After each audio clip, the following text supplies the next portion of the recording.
Now I would like to give the floor to the distinguished representative of Algeria to introduce the statement of the head of state.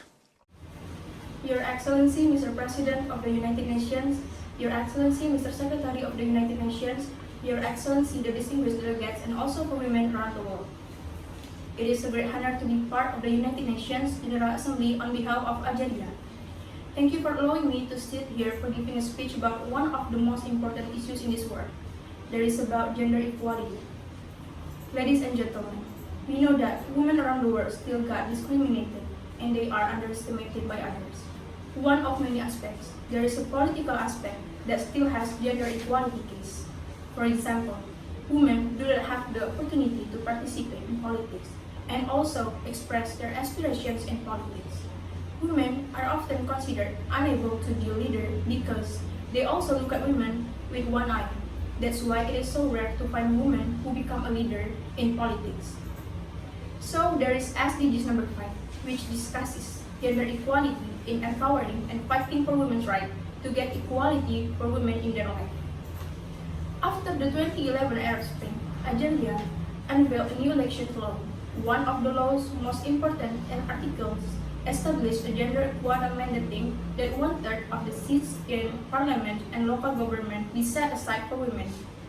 This law increased women's representation from 7 to 31% and launched Algeria into first place among Arab countries, and 26th place globally in 2017 for women's political representation at both national and local levels. However, the law was widely criticized.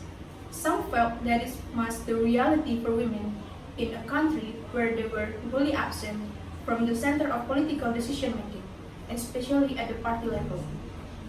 With the first parliamentary election in 2012, Algerians' misgivings about the law grew. The law had enabled female representatives without any prior experiences in politics or civil society organization to be elected to parliament. There were many women elected with limited levels of education who had previously worked in trades such as hairdressing, which earned the parliament the nickname of the Cleaver Parliament. Ultimately, the poor performance of women representatives negatively shaped Algerian perception of women in politics. The view was also influenced by factors unconnected to politics. Algerians viewed women through the lens of religious beliefs, which is Islam is being a dominant religion and strict social norms which rejected their involvement in the political process and some regions of the country. Even considered such participation shameful for the honor of the woman and her family.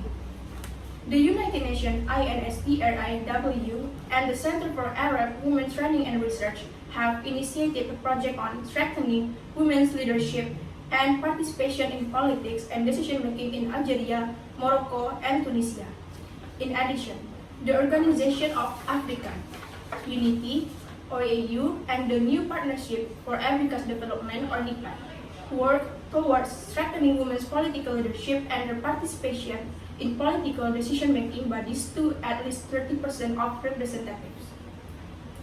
Despite these efforts and the progress achieved in recent years, the substantive participation of women in political life is still limited. As a representative of Algeria, I call all delegates in this forum and also other people out there to be aware of gender equality, because women should have the same right as men.